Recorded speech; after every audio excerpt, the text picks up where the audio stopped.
अस्सलाम वालेकुम वरहमतुल्लाहि वबरकातुहू। नाज़रीन इकराम, आज की इस वीडियो में मैं आपको बताऊंगा कि नबी करीम सल्लल्लाहु अलैहि वसल्लम पर वही कैसे नाजिल होती थी। जब नबी करीम सल्लल्लाहु अलैहि वसल्लम पर वही नाजिल होती थी तो आप सल्लल्लाहु अलैहि वसल्लम की कैफियत कैसी होती थी। लिहाजा मेरी आपसे गुजारिश है कि इस वीडियो को एंड तक जरूर देखिएगा। तो नाज़रीन किराम, आइए सही हदीस तैयबा की रोशनी में जानते हैं कि नबी करीम सल्लल्लाहु अलैहि वसल्लम पर वही कैसे नाजिल होती थी। और जब आप सल्लल्लाहु अलैहि वसल्लम पर वही नाजिल होती थी तो आपकी कैफियत क्या होती थी। नाज़रीन किराम, उम्मुल मोमिनीन हजरत आयशा सिद्दीका रजी अल्लाह ताला अन्हा इरशाद फरमाती हैं कि नबी करीम सल्लल्लाहु अलैहि वसल्लम पर वही का इब्तिदाई दौर अच्छे सच्चे पाकीज़ा ख्वाबों से शुरू हुआ। आप ख्वाब में जो कुछ देखते वो सुबह की रोशनी की तरह सही और सच्चा साबित होता। फिर मिन जानिब कुदरत आप तन्हाई पसंद हो गए और आप सल्लल्लाहु अलैहि वसल्लम ने गारे हिरा में खलवत नशीनी इख्तियार फरमाई और कई दिन और रात वहाँ मुसलसल इबादत और याद इलाही व जिक्र फिक्र में मशगूल रहते। जब तक घर आने को दिल न चाहता तोशा हमरा लिए हुए वहाँ रहते। तोशा खत्म होने पर ही अहलिया मुहतरमा हजरत खदीजा रजी अल्लाह ताला अन्हा के पास तशरीफ लाते और कुछ तोशा हमरा लेकर फिर वहाँ जाकर खलवत गुज़ी हो जाते। यही तरीका जारी रहा यहाँ तक कि आप पर हक मुनकशिफ हो गया और आप गारे हिरा में ही क़याम पजीर थे कि अचानक हजरत जिब्रील अलैहिस्सलाम आपके पास हाजिर हुए और कहने लगे, ए मोहम्मद सल्लल्लाहु अलैहि वसल्लम पढ़ो। आप फरमाते हैं कि मैंने कहा कि मैं पढ़ना नहीं जानता। आप सल्लल्लाहु अलैहि वसल्लम ने इरशाद फरमाया कि फरिश्ते ने मुझे पकड़कर इतने जोर से भींचा कि मेरी ताकत जवाब दे गई। फिर मुझे छोड़कर कहा कि पढ़ो। मैंने फिर वही जवाब दिया कि मैं पढ़ा हुआ नहीं हूँ। उस फरिश्ते ने मुझको निहायत ही जोर से भींचा कि मुझको सख्त तकलीफ महसूस हुई। फिर उसने कहा, पढ़। मैंने कहा कि मैं पढ़ा हुआ नहीं हूँ। फरिश्ते ने तीसरी बार मुझको पकड़ा और तीसरी मर्तबा भी फिर मुझको भींचा। फिर मुझे छोड़ दिया और कहने लगा कि पढ़ो अपने रब के नाम की मदद से जिसने पैदा किया और इंसान को खून की फटकी से बनाया।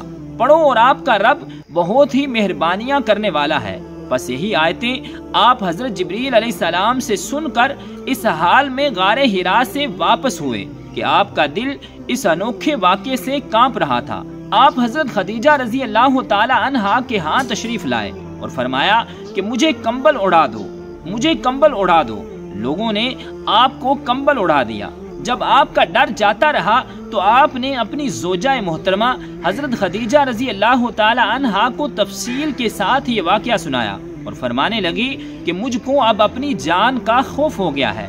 आपकी अहलिया मोहतरमा हजरत खदीजा रजी अल्लाह ताला अन्हा ने आपकी ढारस बंधाई और कहा कि आपका ख्याल सही नहीं है। खुदा की कसम, आपको अल्लाह कभी रुसवा नहीं करेगा। आप तो अखलाक फाजिला के मालिक हैं। आप तो कुंबा परवर हैं। बेकसों का बोझ अपने सर पर रख लेते हैं। मुफलिसों के लिए आप कमाते हैं। मेहमान नवाजी में आप बेमिसाल हैं और मुश्किल वक्त में आप अमरे हक का साथ देते हैं। ऐसे औसाफ हसना वाला इंसान यूं बेवकत जिल्लतो खारी की मौत नहीं पा सकता। फिर मजीद तसल्ली के लिए हजरत खदीजा रजी अल्लाह ताला अन्हा आप सल्लल्लाहु अलैहि वसल्लम को वर्का बिन नौफल के पास ले गईं, जो उनके चचा जाद भाई थे और जमाना जाहलियत में नुसरानी मजहब इख्तियार कर चुके थे और इब्रानी जबान के कातिब थे। चुनाचे इंजील को भी हस्बे मनशाए खुदाबंदी इब्रानी जुबान में लिखा करते थे। इंजील सुरियानी जुबान में नाजिल हुई थी, फिर उसका तर्जमा इब्रानी जुबान में हुआ। वर्का उसको लिखते थे। वो बहुत बूढ़े हो गए थे, यहाँ तक कि उनकी बेनाई भी रुखसत हो चुकी थी। हजरत खदीजा रजी अल्लाह ताला अन्हा ने उनके सामने आपके हालात बयान किए और कहा कि ए चचा जाद भाई, अपने भतीजे की जबानी जरा इनकी कैफियत सुन लीजिए। वो बोले कि भतीजे, आपने जो कुछ देखा है उसकी तफसील सुनाओ।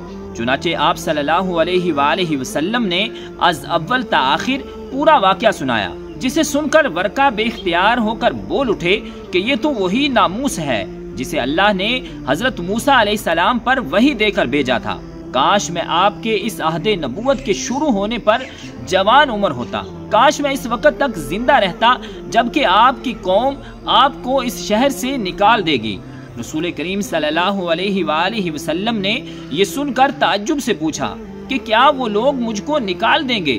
ورقہ بولا، ہاں یہ سب کچھ سچ ہے، مگر جو شخص بھی آپ کی طرح امر حق لے کر آیا لوگ اس کے دشمن ہی ہو گئے ہیں۔ اگر مجھے آپ کی نبوت کا وہ زمانہ مل جائے تو میں آپ کی پوری مدد کروں گا، مگر ورقہ کچھ دنوں کے بعد انتقال کر گئے۔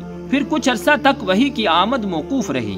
ناظرین کرام، اسی طرح صحیح بخاری کی ایک اور احادیث طیبہ میں ہے کہ ایک شخص حارث بن حشام نامی نے نبی کریم صلی اللہ علیہ وآلہ وسلم سے سوال کیا تھا کہ حضور آپ پر وحی کیسے نازل ہوتی تھی؟ آپ صلی اللہ علیہ وآلہ وسلم نے فرمایا کہ وحی نازل ہوتے وقت کبھی مجھ کو گھنٹی کی سی آواز محسوس ہوتی ہے اور وحی کی یہ کیفیت مجھ پر بہت شاک گزرتی ہے۔ جب یہ کیفیت ختم ہوتی ہے تو میرے دل و دماغ پر اس کے ذریعے نازل شدہ وحی محفوظ ہو جاتی ہے، اور کسی وقت ایسا ہوتا ہے کہ فرشتہ بشکل انسان میرے پاس آتا ہے اور مجھ سے کلام کرتا ہے، بس میں اس کا کہا ہوا یاد رکھ لیتا ہوں۔